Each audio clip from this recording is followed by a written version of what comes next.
Jordan Peele's newest comedy thriller, Get Out, is incredible. You may know of it from its 100% Rotten Tomatoes score and generally universal acclaim, of which it is well deserving. In fact, it's one of the few truly memorable horror flicks to hit the theaters in a good while, and this is due mostly to the sheer attention to detail in every scene. From its mix of creeping suspense and witty racial satire, to its eerie soundtrack, to loads of symbolism and foreshadowing, there's a lot to unpack in this movie. Let's get started. Wait. Think.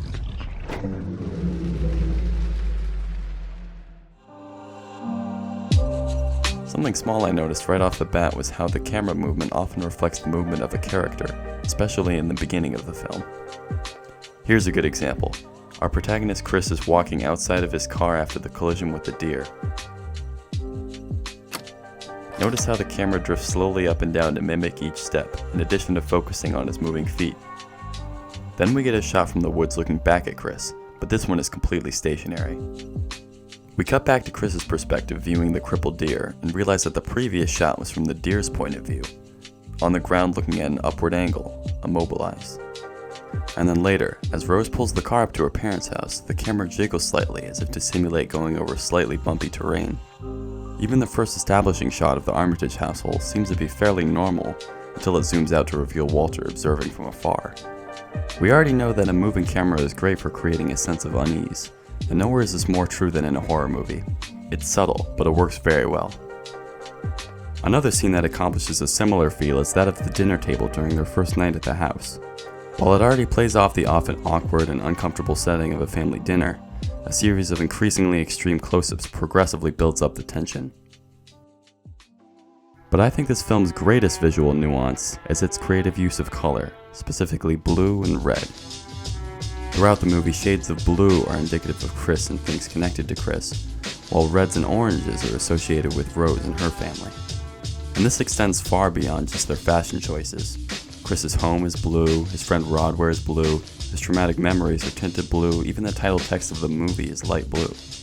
Meanwhile, Rose has a red shirt, red car, hell, she's even named after a red flower. Most of the shots inside her parents' house have a warm orange glow, except the one that Chris stays in.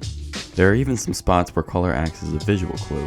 For example, before Rose betrays Chris, she is briefly illuminated by a warm light from one side and a cool light from the other, perhaps signaling her indecision about doing so.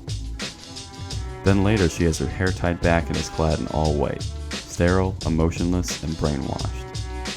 These colors are an effective way to set the characters and their points of view apart, and it seems only fitting that in a movie about race, color is such an important aspect.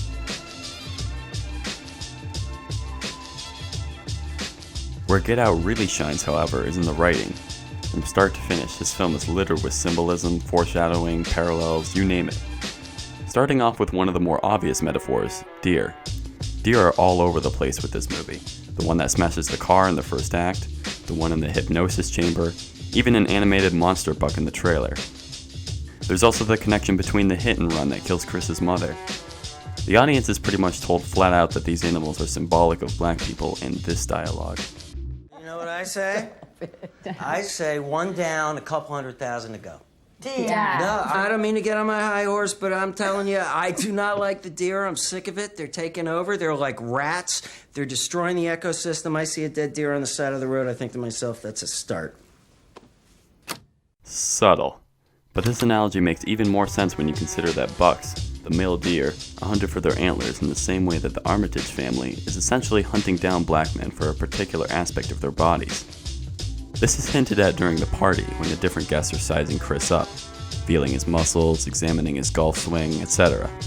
Jim Hudson, the blind art dealer, wants Chris for his eyes, and later bids top dollar at the auction to have his brain transplanted. And this is suggested in the screenplay, where Jim tells Chris, "I think we could do wonderful things together." There's a good deal of foreshadowing around Walter and Georgina's true identities as well. While showing Chris around the house, Rose's father explains, Well, I get it. White family, black servants. It's a total cliche. I wasn't going to take you there. Well, you didn't have to, believe me. No, we hired Georgina and Walter to help care for my parents. When they died, I couldn't bear to let them go. Seems normal at first glance, until later we realize that the grandparents never really died. Their brains were just transplanted into Walter and Georgina's bodies. Care for my parents. Couldn't bear to let them go. Here's another example when he's describing the grandfather. My dad's claim to fame was beat by Jesse Owens in the qualifying round for the Berlin Olympics in 1936. Those are the ones where... Well, Owens won in front of Hitler. Yeah, what a moment, what a moment. I mean, Hitler's up there with all his perfect Aryan race bullshit. This black dude comes along, proves him wrong in front of the entire world. Amazing. Tough break for your dad, though. Yeah. He almost got over it. This explains why his dad would want a black man's body. He was jealous of Jesse Owens' speed. And these are only a few examples in a film where nearly every dialogue, set piece, and shot is symbolic in some way.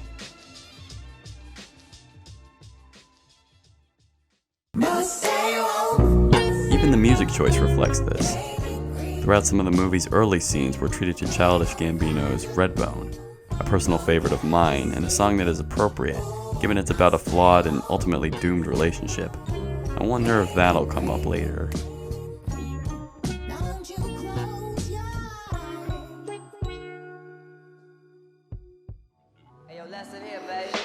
Taking action seems to be a major theme in this film. As the audience learns more about Chris's character, it becomes clear that he is haunted by his mother's death, which he feels he could have prevented had he not been paralyzed by fear. There's a distinct parallel between young Chris watching TV while his mom was in danger, and Rod watching TV while his friend is in danger.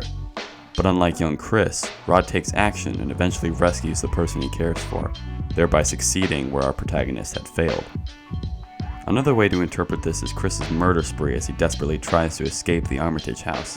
Something that caught me a little off guard at first, but I think it ties in with the motif of taking action.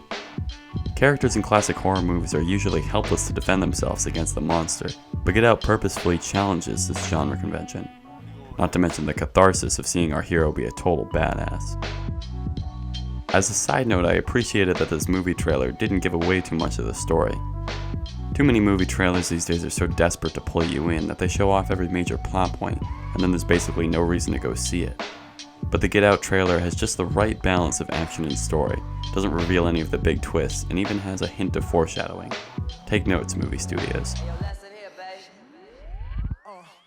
To me, Get Out feels like a breath of fresh air for the horror genre. In a sea of mediocre thrillers and second-rate parodies, it's refreshing to watch something with so much thought put into the writing and directing, let alone a relevant social commentary. It's scary, it's funny, it's thought-provoking.